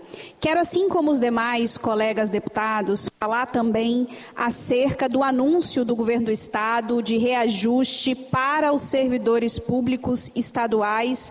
O governo anunciou 4,5%. Na nossa avaliação, esse índice é um absurdo, é muito pouco, sequer chega ao índice, por exemplo, do IPCA, que o governo poderia ter utilizado algum índice para dar esse valor de 4,5%, e esse número 4,5% não chega nem ao índice do IPCA. Então eu quero, assim como os demais, reivindicar que o governo do Estado reabra o diálogo com os sindicatos, associações de servidores públicos estaduais. Uma das coisas que foi falado aqui, a partir da mobilização dos servidores, é da falta de diálogo do governo. Então, nós pedimos para que o governo reabra o diálogo com os servidores, para que a gente possa chegar a um índice de reajuste justo. Quero aqui falar da nota de repúdio que foi entregue aqui para os deputados e deputadas. Essa nota de repúdio é assinada por 24 entidades, entre sindicatos e associações, denunciando a falta de diálogo, cobrando um índice de reajuste que seja justo. O Espírito Santo, de acordo com dados que inclusive foram divulgados na imprensa, possui o menor índice de investimento em servidores públicos do país. Não adianta a gente comemorar que o Estado está bem economicamente se a gente não garante condições dignas de reajuste e de trabalho para os nossos servidores e servidoras. Quando a gente fala dos servidores públicos, a gente está falando daqueles que estão todos os dias atendendo a nossa população, e para esses nós queremos salário digno, valorização e índices de reajuste que de fato dê condições para manter a compra, para manter salário que possibilite dignidade na compra dos nossos servidores. O nosso Estado, de acordo com os dados divulgados de 2023, alcançou 42% com despesas de servidores, e de acordo com a Lei de Responsabilidade Fiscal, o máximo de gastos é 60%. Ou seja, o nosso Estado está longe do máximo para se chegar à Lei de Responsabilidade Fiscal, portanto, pode sim dar um índice de reajuste que seja digno. Vale lembrar também que nós concedemos um índice de reajuste para o governo do Estado no valor de 6,7%. Ou seja, o reajuste do governador é 6,7% e para os servidores públicos é 4,5%. Bom, quero mais uma vez cobrar e pedir ao governo do Estado que reabra o diálogo com os servidores para que a gente chegue minimamente à isonomia. Portanto, a pauta aqui é isonomia. Foi dado 6,7% ao governo e que isso possa também ser aplicado para os nossos servidores e servidoras públicas, garantindo o diálogo com os sindicatos e com as entidades representativas. Portanto, todo o nosso respeito ao serviço público e que o governo também valorize e respeite os nossos servidores. Quero também aproveitar o tempo para deixar a minha solidariedade à greve da educação brasileira. Os técnicos administrativos organizados na base da FASUBRA estão em greve desde o dia 11 de março. Depois nós tivemos o SINASEF iniciando uma greve no dia 3 de abril. E, por fim, as universidades federais, o corpo docente, a partir do ANDES, no nosso caso do Espírito Santo, a ADUFES, desde o dia 15 de abril. É uma greve da educação. Por quê? Porque pauta os investimentos públicos na educação brasileira, que, aliás, foram profundamente impactados. Essa política pública foi profundamente impactada no último desgoverno de Bolsonaro. Então, a gente está falando de 4 anos que a educação sofreu uma verdadeira amargura de desinvestimento, de falta de valorização, e por isso que a greve que está em curso hoje em todo o país é uma greve em defesa da educação pública e tem toda a nossa solidariedade. solidariedade, a pauta unificada das entidades da educação prevê reestruturação das carreiras de docentes técnicas, recomposição salarial e respeito à database. O índice de reajuste para professores e professoras é de 22,71%, recomposição do orçamento público das instituições federais de ensino, garantia de condições de trabalho, realização de concurso público para docentes e técnicos administrativos. Há uma defasagem enorme em toda a educação pública brasileira, fim da contribuição de aposentados e pensionistas, ampliação do orçamento para a assistência estudantil, política fundamental de permanência nas nossas universidades e em todos os IFES do país. Fim de assédio moral e sexual, criação de condições efetivas que garantam a unificação entre ensino, pesquisa e extensão, revogação do novo ensino médio e contra a PEC que prevê aí, PEC 32 de 2020, que é a contra-reforma administrativa.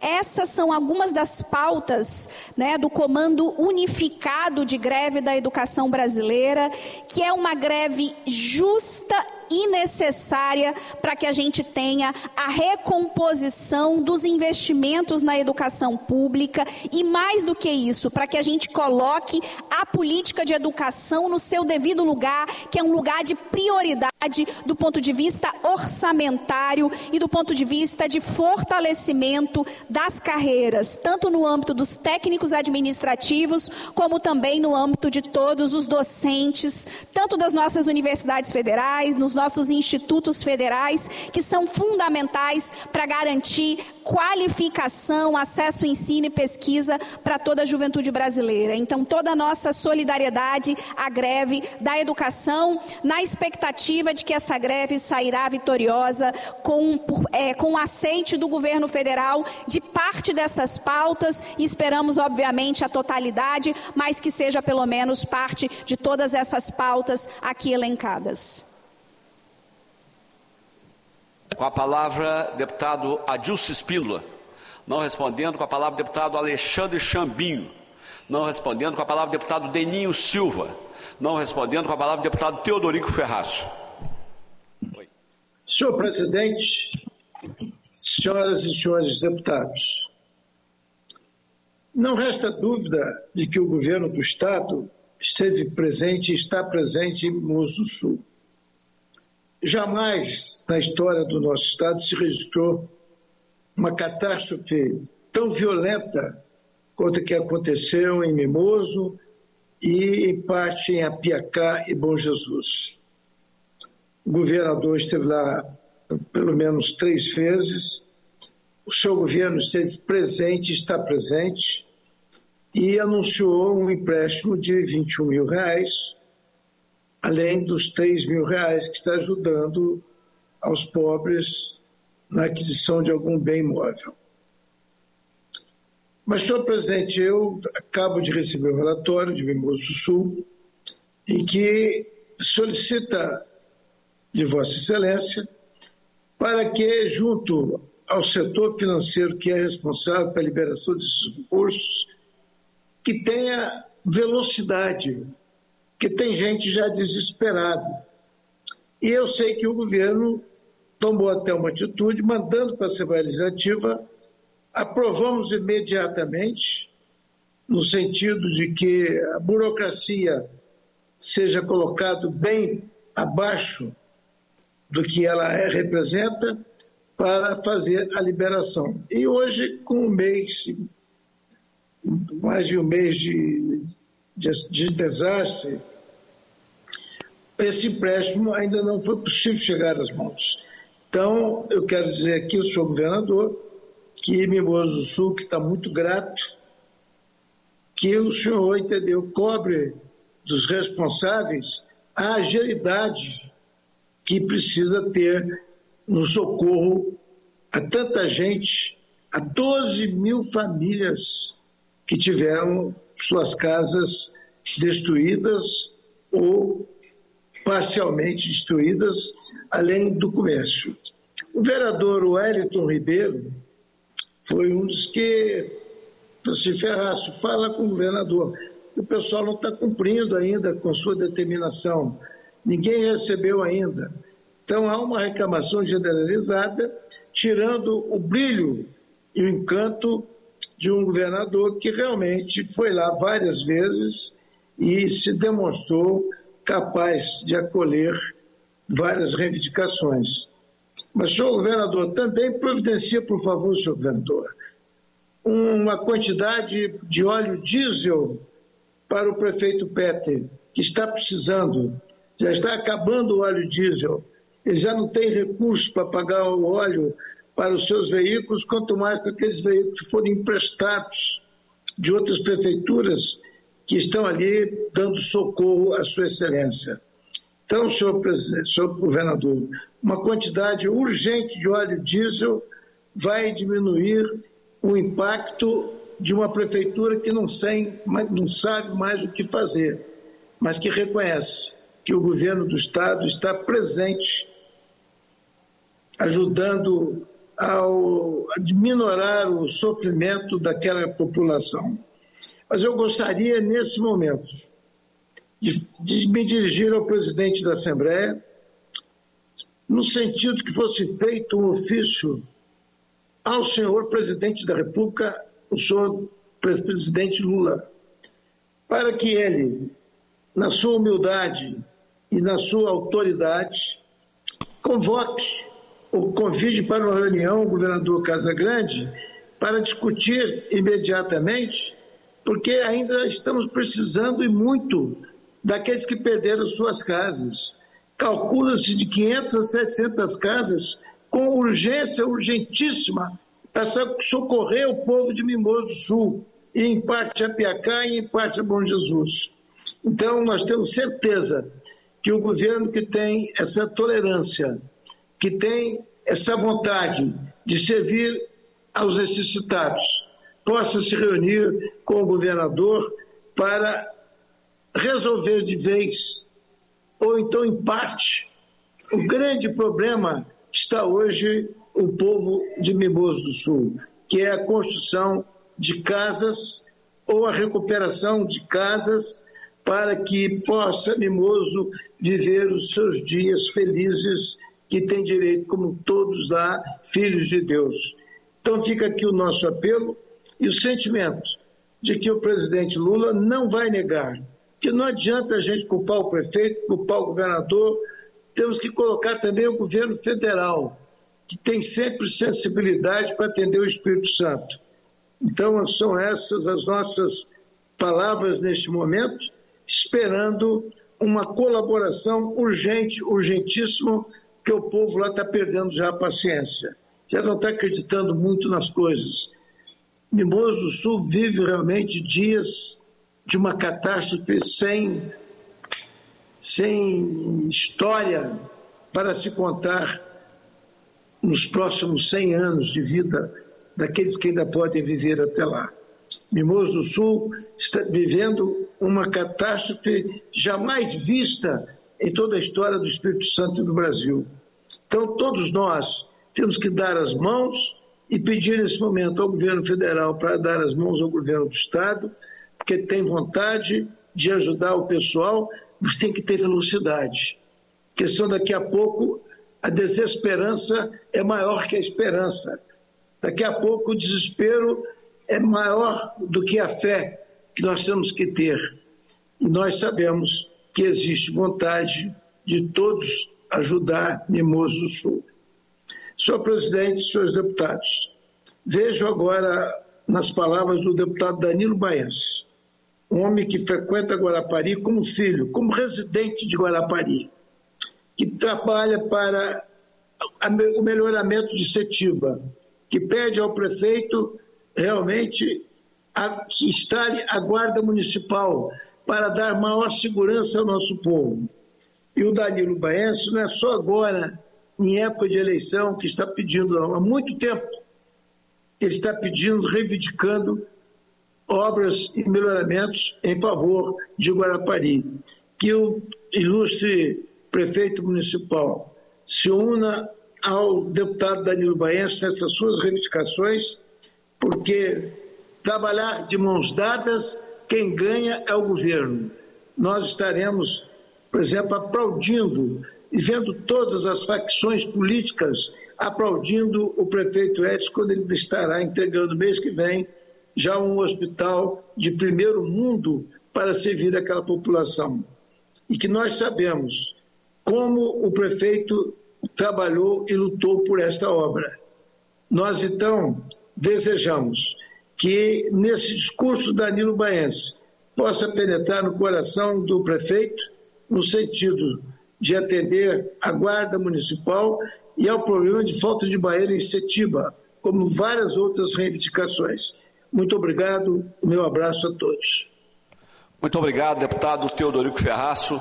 Vossa Excelência sabe que nós temos residência em Guarapari desde 1978 e fazemos inúmeras reivindicações. Foram dezenas de indicações, inclusive com relação às ciclovias, com relação ali ao problema de saneamento, com relação também ao problema do trevo ali, da rotatória ali na entrada do bairro Portal e também de Jabaraí.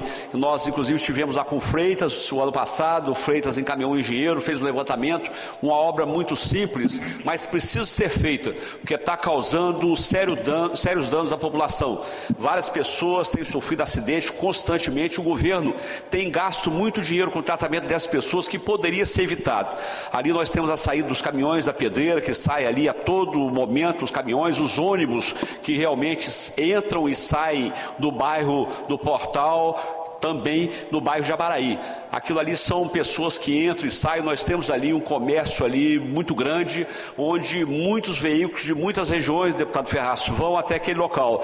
Lamentavelmente, até agora, a rotatória não foi feita, a rotatória é muito fácil de fazer, que depende apenas de marcação no chão, não precisa de grandes obras, uma coisa muito simples. Mas o que fizeram? Foram ali, puseram uma faixa contínua, amarela, nos dois sentidos, então quem sai do Portal ali, daquele bairro Portal e do Jabaraí, para ir no sentido Vila Velha, tem que ir lá no trevo de Três Praias para retornar. E quem vem de Guarapari e entra no Portal e na entrada também de Jabaraí, a situação fica pior, porque a pessoa teria que passar direto ali da Pedreira e ir até o trevo de Setiba para retornar. Veja, uma posição que ele poderia andar 10 metros para entrar no loteamento, ele tem que andar quilômetros para retornar para o loteamento. Então eu conclamo aí ao nosso presidente do DR e conclamo também aí ao prefeito para que resolva a situação lá da praia de Setiba e de outras praias,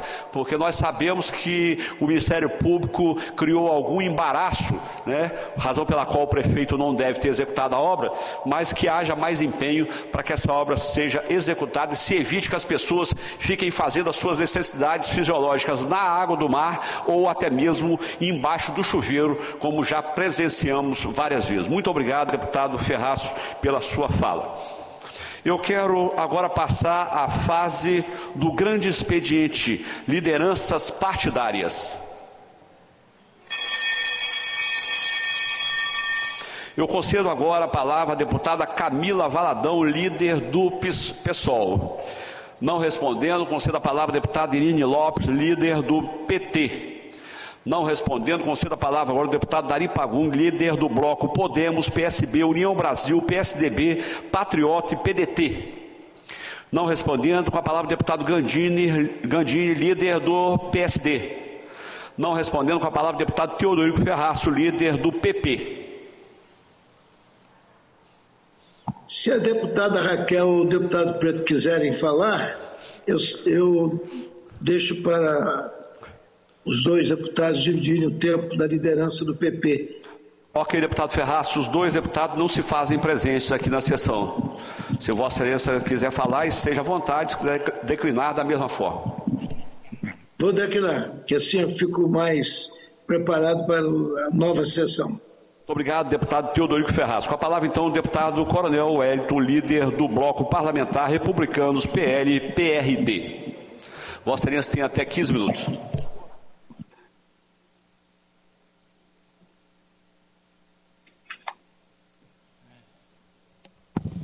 Senhor presidente, senhoras e senhores deputados, servidores da Assembleia Legislativa, Inicialmente, eu gostaria de parabenizar a senhora Maria Aparecida Razelli Falsini, a senhora Marta Silva Vieira da Costa, Arcângela Piveta dos Santos e Ariane Racelli Sfaltini, pela edição de um livro, ele com o tema Inocência Violada, que diz sobre a violência cometida sobre jovens, crianças e adolescentes no âmbito do Estado do Espírito Santo, fazendo um histórico, uma concentração de conteúdos em que vale a pena nós adquirirmos esse livro pelas experiências que cada uma delas pôde contar nos seus diversos capítulos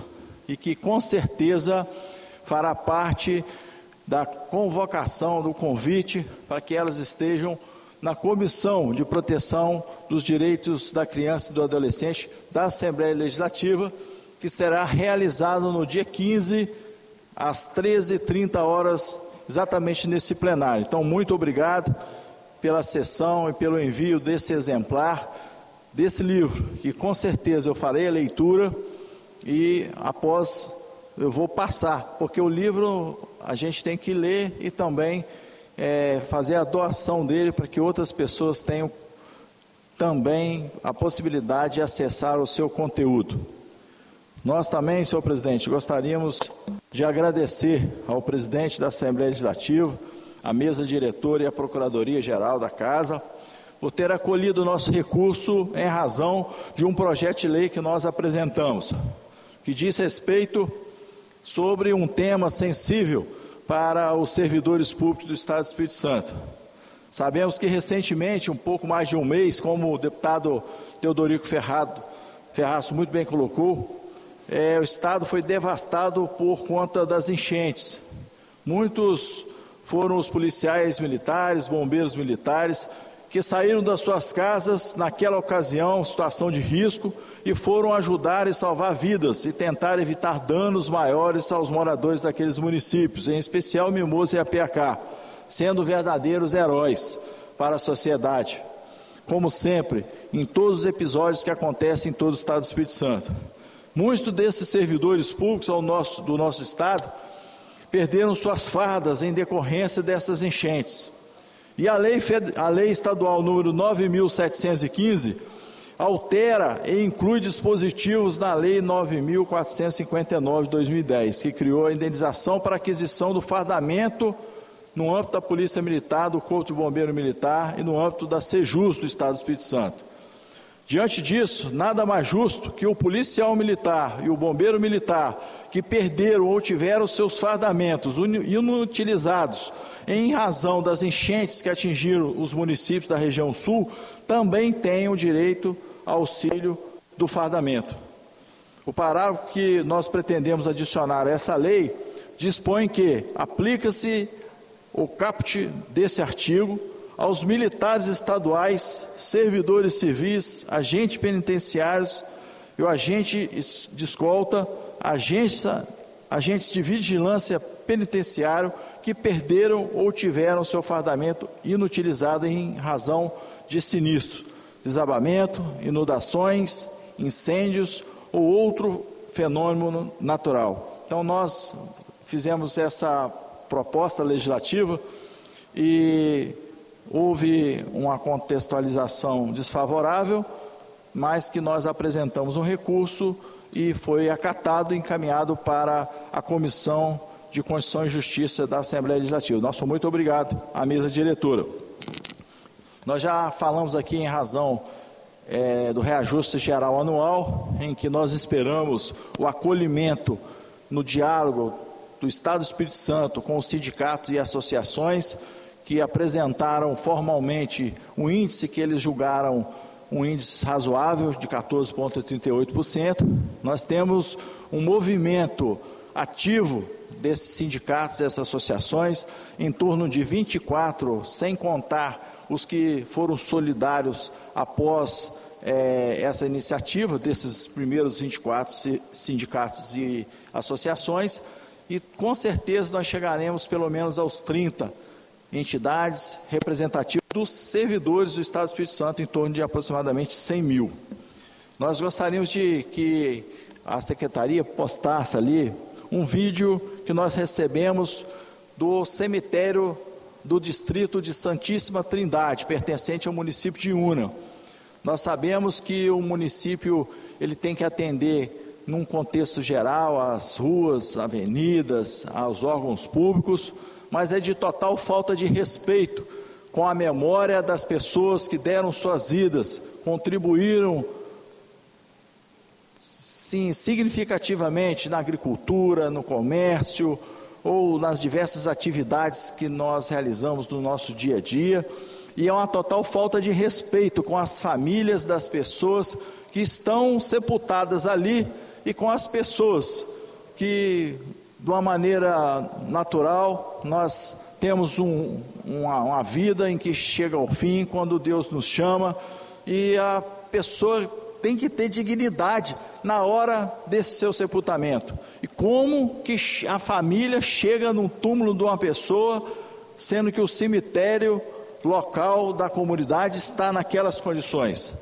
Então nós fazemos aqui o registro de nossa profunda tristeza, da irresponsabilidade tamanha do município de Una, e solicitamos que imediatamente a Secretaria de Obras daquele município faça a manutenção do cemitério municipal que está localizado no distrito de Santíssima Trindade, pertencente ao município de Una, no Espírito Santo.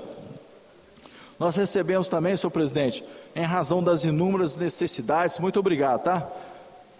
Em razão das inúmeras necessidades que a segurança pública tem, não só de que o governo se sensibilize e complete os seus quadros da Polícia Militar, Bombeiro Militar, da Polícia Civil, mas também em razão de um contexto favorável economicamente, que ele faça a aquisição de viaturas descaracterizadas para a Polícia Civil.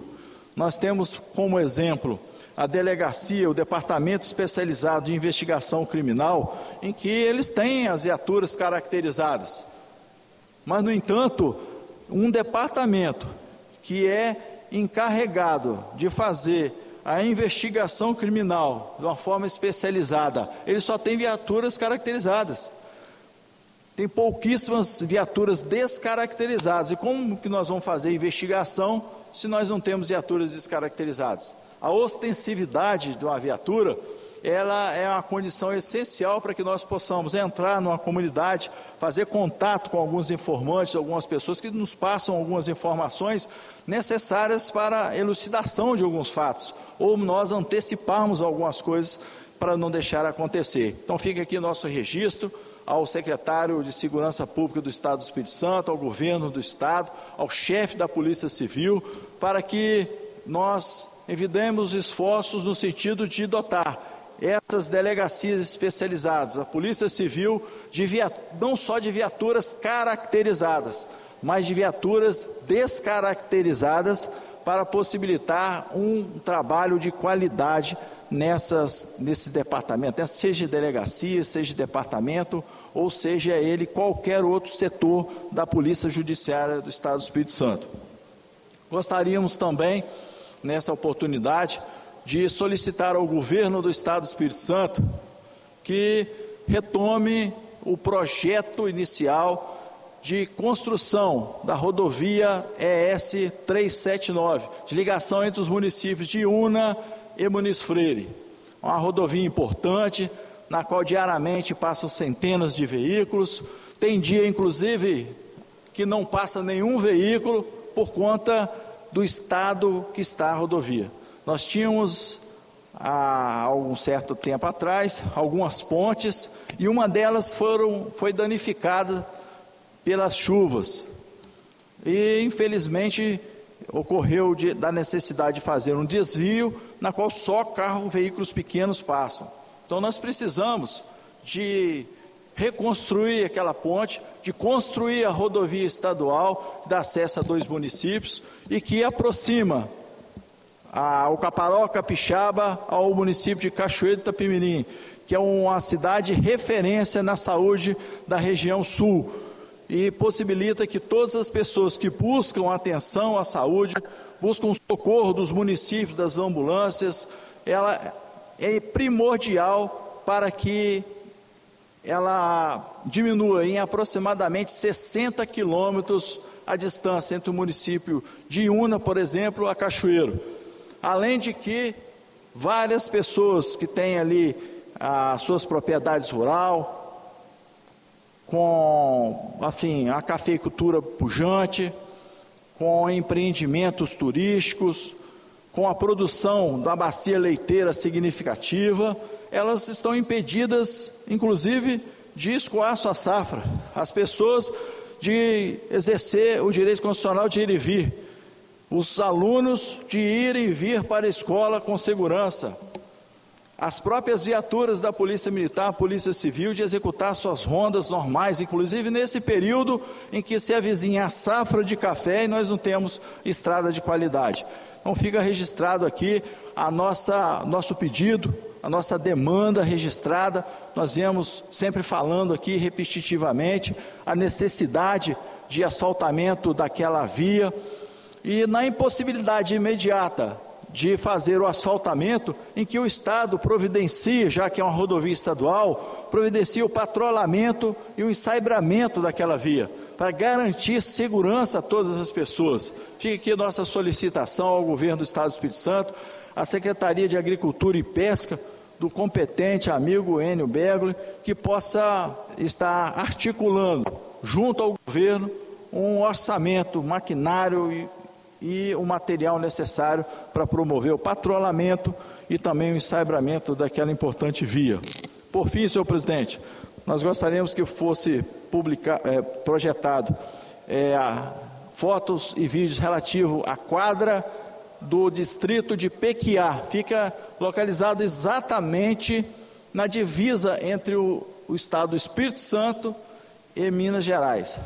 A comunidade de Pequiá é um distrito ordeiro, na qual nós temos grande produtividade de café. O município não tem uma quadra pública, só tem uma quadra, mas que pertence à escola estadual e nem sempre está aberta para eventos sociais, eventos da própria comunidade. E nós temos uma quadra em que está nessa situação, completa situação de abandono, fazendo com que todos os nossos moradores que buscam uma atividade física, para que realmente o contexto da saúde seja mantido, eles estão impossibilitados.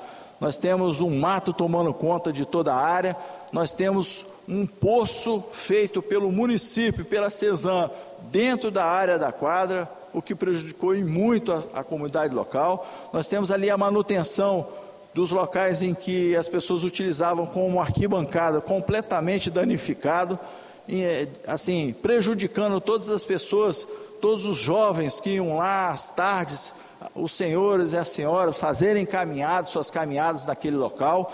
E nós temos essa reivindicação, que realmente o governo, ele tem a preocupação, ele desloca um recurso público para a comunidade de Pequiá, para o município de Iuna, para que faça a construção da quadra do distrito de Pequiá, definitivamente solucionando um problema que nós temos naquele local, em que várias reuniões públicas, vários eventos sociais, vários eventos esportivos possam acontecer na comunidade, que é a comunidade mais longínqua, é o distrito mais longínquo do município de Iuna, que fica exatamente na divisa de dois importantes municípios, que são o município de Iuna e o município de Martins Soares, e divisa também de dois estados, Espírito Santo, Minas Gerais. É o primeiro distrito que acolhe todos os turistas, todas as pessoas que vêm do centro-oeste do Brasil, vêm de Minas Gerais em busca do nosso litoral e também em busca do Caparó Capixaba, o Parque Nacional do Caparó, que é um ícone do turismo nacional. Fica aqui, em nossas breves palavras, esse requerimento em nome da sociedade iunense. Obrigado, presidente. Muito obrigado, deputado Coronel Wellington, parabéns pela sua fala, parabéns pela apresentação, inclusive, dessa obra, né, da inocência violada, uma obra muito importante. Eu estive lá no lançamento dessa importante obra, parabenizar aí as autoras, estive lá no Sindicato dos Delegados de Polícia Civil quando a obra foi lançada. Parabéns e espero estar presente, inclusive, no dia que as autoras vierem aqui para fazer a apresentação na Comissão de Proteção à Criança. Nada mais havendo a tratar, vou encerrar a presente sessão, antes, porém, convoco as senhoras e senhores deputados para a próxima, será ordinária, amanhã às 15 horas, para a qual designo. Expediente, o que ocorrer. Ordem do dia, a mesma pauta da presente sessão, exceto as matérias votadas hoje. Está encerrada a sessão e que Deus continue nos abençoando. Você acompanhou a sessão ordinária desta segunda-feira aqui no plenário Dirceu Cardoso. Na sessão de hoje, parlamentares saíram em defesa de 3 deputados estaduais que foram ofendidos pelo prefeito do município de Dores do Rio Preto em falas recentes em sua rede social. Na ordem do dia, o deputado Thiago Hoffmann pediu prazo para analisar um dos vetos do governo do estado que encabeçavam a pauta de votações. Então, por isso, as demais matérias não puderam ser analisadas pelos parlamentares.